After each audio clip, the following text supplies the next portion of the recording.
लिखल बा भाई समझी के बहनी के भतार लिखल बा तनी टाकला देवलिया पका लिखल बा तनी टाकला देवलिया पका लिखल बा तनी टाकला इसके लिए पका लिखल बा तनी टाकला सूट बूट पहिरला से हीरो न कहई बाए बबुआ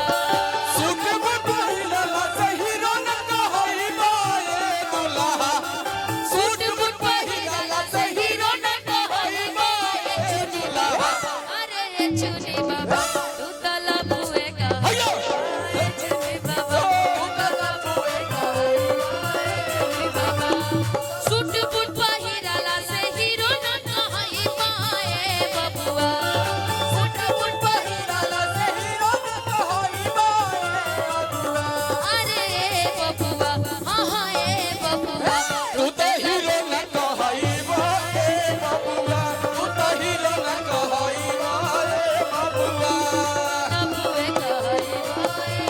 हीरो न कहई बाए बबुआ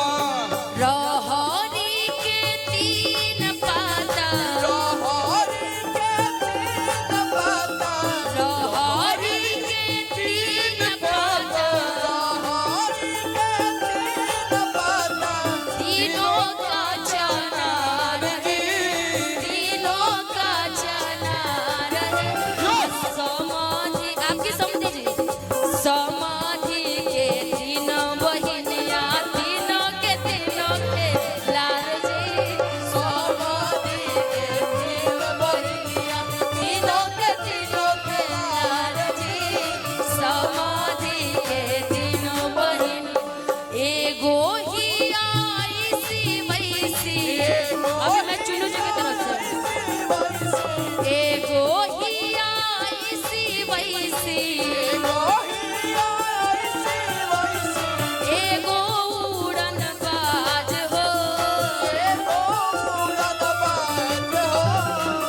और इस कार्यक्रम में चुनू जी आपके कारण आए हैं दिनेश जी के कारण तो पहले आपके तरफ से मैं बोल देती हूँ आ एगो हमारा चुनू जी के संगे भागे पतैया हो एगो हमारा चुनू बाबा संगे भागे पतैया हो एगो हमारा चुनू बाबा संगे घूमत रहला गलिए गलिए घूमत रहला गलिए गलिए गदहा चढ़ के अइला हो आ कोई समधी का नाम भी है चुनू बाबा कोई समधी जी का नाम बताइए संतोष जी कौन है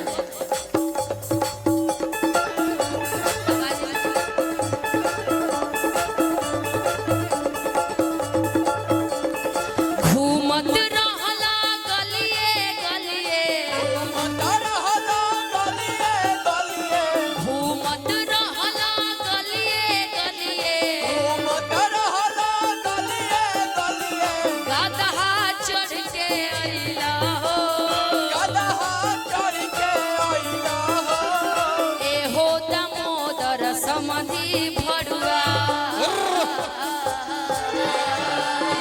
एहो दामोदर समधि भरुआ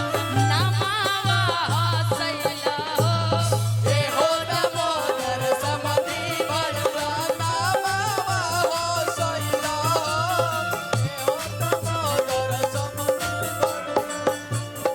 एहो मानव अमित भरुआ नमावा हसैला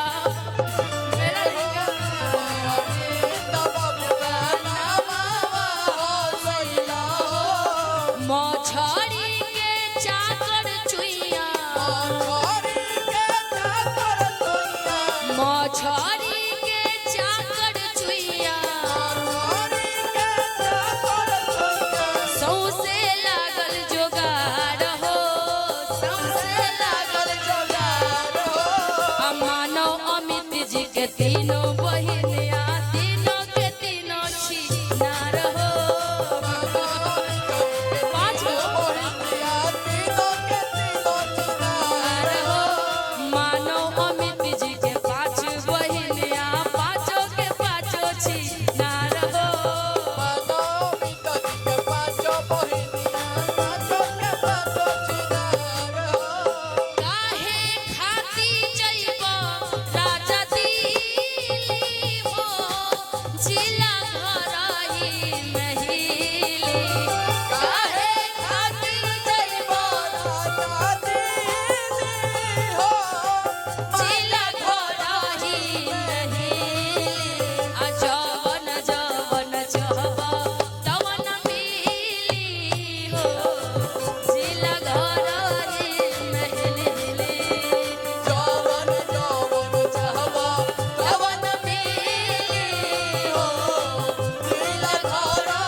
प्यारी हो।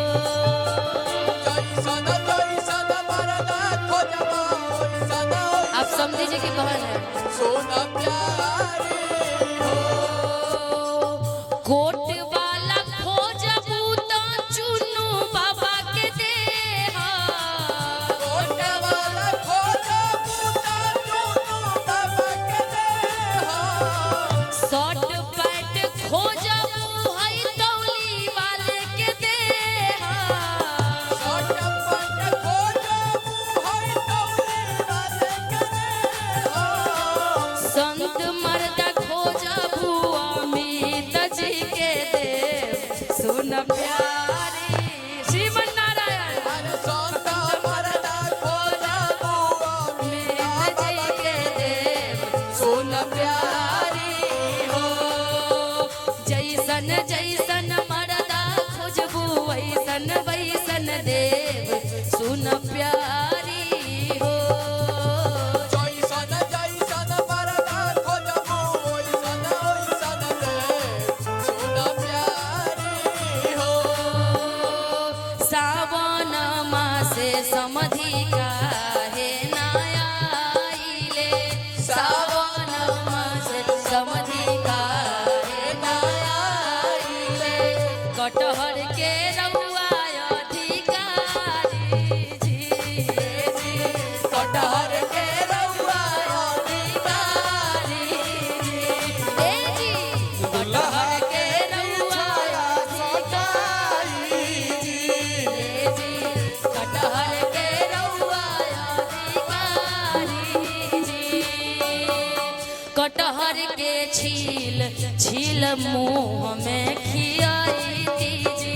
कटहर के छील कटहर के छील छील मुंह में खियाई दीजी कटहर के छील छील मुंह में खियाई दीजी। लेकिन सारी औरतें बोल रही आपकी समझी आ छिलका ठूसाई तब पिछुआरी जी छिलका ठूसाई तब पिछुआरी जी कटहर के रउआ अधिकारी जी कटहर के रउआ कटहर के रउआ कटहर के रउआ जय हो भोजपुरी।